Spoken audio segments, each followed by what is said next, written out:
Hey everyone, this is Luke from Creative Society, and you're listening to the Creative Society podcast, where we explore all things graphic design and creativity.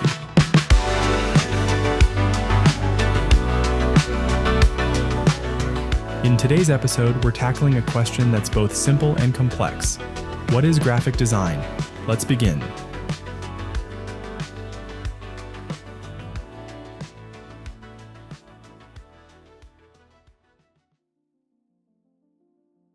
At its core, graphic design is about communication. It's the art of combining text, images, and ideas to convey a message in a way that's not just clear, but also visually compelling. It doesn't matter if it's a logo, a poster, a website, or even the packaging on your favorite snack. Graphic design is pretty much everywhere. Think about the last time you walked into a coffee shop. The menu board behind the counter? That's graphic design.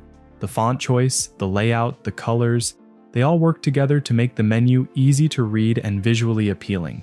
Now imagine scrolling through your favorite social media app. Every ad, every post, every story you see has probably been touched by a graphic designer. The way images are cropped, the way text is placed, even the filters applied to photos, it's all part of the design process. And let's not forget about the physical world. The billboard you pass on your way to work, the book cover you can't resist picking up at the store, the label on your favorite juice, these are all examples of graphic design in action. It's all carefully designed to make your experience as smooth and intuitive as possible. And then there's branding. Every brand you know and love, or maybe don't love, has a visual identity created by graphic designers. From the logo to the color scheme to the typography, every element is chosen to convey a specific message and evoke a specific feeling. So, graphic design is there, shaping your experience in ways you might not even notice. It's a silent but powerful force that influences how we see and interact with the world around us. You might have heard this before, but graphic design isn't just about making things look pretty, it's also about solving problems. Every design project starts with a question. How do we communicate this idea effectively? How do we make this brand stand out? How do we guide someone's eye through a website or a brochure? Think about some of the most iconic designs out there. The Coca-Cola logo, the Apple branding, or maybe Google products. These designs aren't just visually appealing, they're functional. They serve a purpose. So, with that in mind, it's good to ask ourselves, what does a graphic designer actually do? Well, I think it's more like a mix of creativity and strategy. First, let's talk about the creative side of graphic design. This is where the ideas come to life. A graphic designer is, at their core, a visual storyteller. They take abstract concepts like a brand's values, a product's benefits, or even an emotion and turn that into something tangible. Think about it.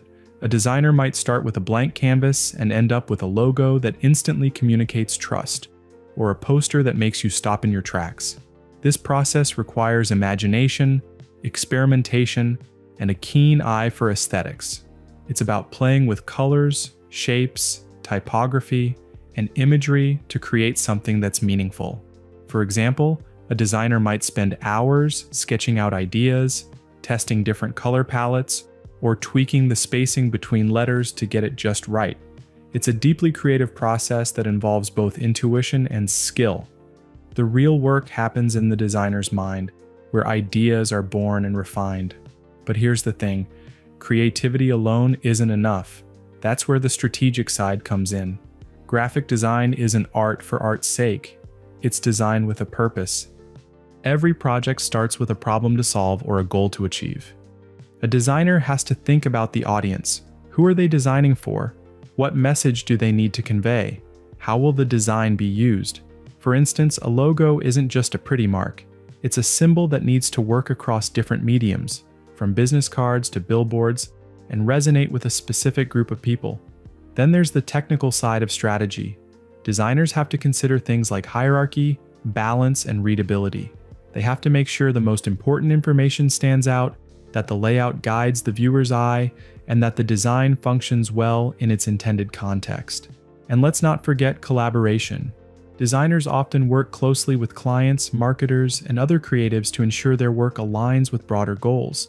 It's not just about making something look good, it's about making sure it works. Graphic design is also about storytelling. Every color, shape, and font choice tells a story. A minimalist design might convey sophistication and elegance, while bold, vibrant colors might communicate energy and excitement. Color is one of the most powerful tools in a designer's toolkit. It can instantly set the tone and mood of a design. For example, think about a luxury brand.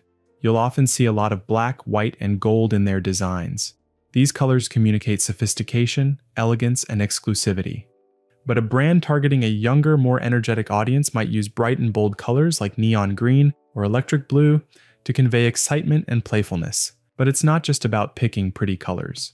Designers have to think about color psychology, how different hues make people feel. Red can evoke passion or urgency, while blue might feel calming and trustworthy. The right color palette can make a design feel cohesive and intentional, while the wrong one can send mixed messages. And when it comes to shapes, they are more than just decorative elements. They carry meaning too. Circles, for example, often represent unity, wholeness, or community. Think about how many social media logos use circles. It's no accident. Squares and rectangles, on the other hand, can feel stable, reliable, and grounded. They're often used in designs that want to convey strength and structure. And then there are more organic shapes like curves and freeform lines, which can feel dynamic, creative, and approachable. A designer might use these shapes to create a sense of movement or to make a design feel more human and less rigid. Now let's not forget about typography. Fonts are like the voice of a design. A sleek sans serif font might feel modern and clean, while a serif font can evoke tradition and authority.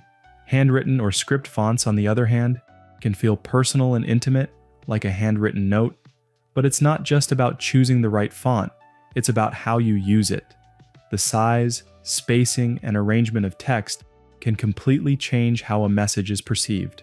For example, bold, large text might feel confident and attention-grabbing, while smaller, lighter text might feel subtle and understated. When you put all these elements together, color, shape, and typography, you're not just creating a design, you're telling a story.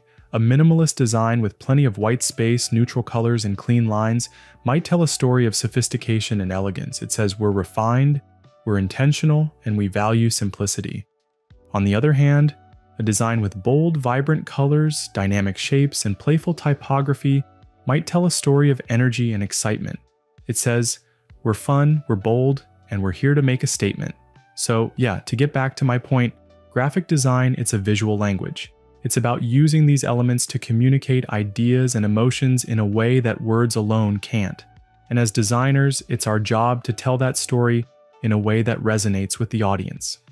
Let's talk a little more about the principles of design, things like balance, contrast, alignment, and hierarchy.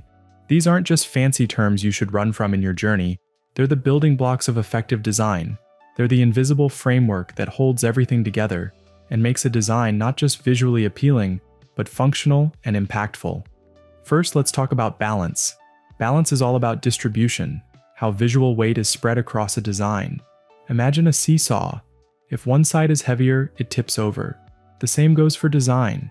If one side of your layout feels cluttered or heavy, the whole design can feel off. There are two main types of balance, symmetrical and asymmetrical. Symmetrical balance is when elements are evenly distributed on either side of a central axis. It feels stable, formal, and harmonious. Think of a classic logo like the Starbucks siren. It's symmetrical, and it feels balanced. Asymmetrical balance, on the other hand, uses different elements to create equilibrium. For example, you might have a large image on one side of a poster, balanced out by a block of text on the other. It's less predictable than symmetrical balance, but when done right, it can feel dynamic and modern. The next one I mentioned was contrast. Contrast is what makes elements stand out. It's the difference between light and dark, big and small, bold and subtle. Without contrast, a design can feel flat. Think about a black and white photograph. The stark contrast between the dark shadows and bright highlights is what makes the image pop. For example, if you're designing a poster, you might use a bold, bright color for the headline and a softer, neutral color for the background. This contrast ensures the headline grabs attention first. Contrast isn't just about color, though. It can also be created through size, shape, or even texture. A large, bold font next to a small, delicate one creates contrast. so does pairing a geometric shape with an organic one. The key is to use contrast intentionally to guide the viewer's eye and create visual interest. And lastly, there's hierarchy. Hierarchy is about organizing information so that the most important elements stand out. It's how you guide the viewer's eye through a design and ensure they see what you want them to see first. Think about a website. The headline is usually the largest and boldest element because it's the most important. Subheadings are smaller and body text is smaller still. This hierarchy helps users quickly understand what the page is about and where to focus their attention. Hierarchy can also be created through color, contrast, and placement. A bright, colorful button on a muted background will naturally draw the eye, making it clear that it's a call to action. These principles, balance, contrast, alignment, and hierarchy, aren't just rules to follow. They're tools to help you communicate more effectively. And here's a little challenge for you. The next time you're working on a project, think about how you can use these principles to create something that's clear and functional. But here's the thing. Graphic design isn't static. It's constantly evolving. Trends come and go, technology changes, and new tools emerge. And now I was kind of thinking about all the trends we saw since we started designing. First, there's minimalism. This trend has been around for a while, but it really took off in the last few years. Think clean lines, plenty of white space, and a focus on simplicity. Brands like Apple and Google have embraced this aesthetic, and it's become synonymous with modernity and sophistication. Then there's bold typography. Big, chunky fonts have been everywhere. Designers are using typography not just as a way to convey information, but as a central design element. It's bold, and it's attention-grabbing. Another trend that's been huge is gradients. Remember when flat design was all the rage? Well, gradients brought back some depth and dimension. If you think about Instagram's logo or even website backgrounds, gradients have been used to create vibrant, eye-catching designs. Let's not forget about 3D design. Advances in technology have made it easier than ever to create stunning 3D visuals. Another trend that kinda took me by surprise was the sustainability trend. As the world becomes more eco-conscious, designers are thinking about how their work impacts the environment. This has led to a rise in eco-friendly packaging, sustainable branding, and designs that promote environmental awareness. So while these trends have shaped the last 5 years or so, who knows what the next 5 will bring? What hasn't changed, though, is the need for good design. In a world where we're bombarded with information, good design cuts through the noise. It grabs attention, communicates clearly, and leaves a lasting impression. So I hope what we've explored today has given you a clearer picture of what graphic design is all about, its purpose, its principles, and its power to shape the world around us. Now, here's a question we want you to think about while we're going to play for you an exclusive, unreleased song by Creative Society. What was the last design you came across that shaped your experience and influenced your choices? It can be a logo, a website, a social media page, a video, or anything design related.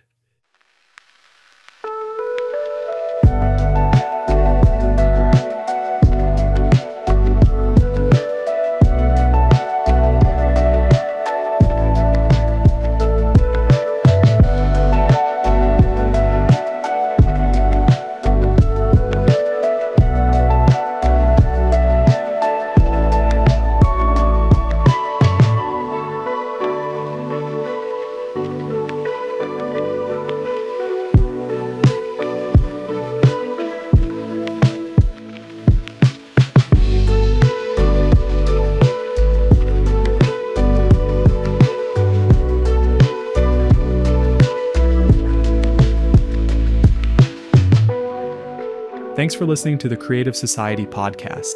If you enjoyed this episode, leave us a positive review and share it with a fellow creative. Discover more design resources on our website at crtvsociety.com and follow us on social media for more educational content. And until next time, don't forget to stay creative.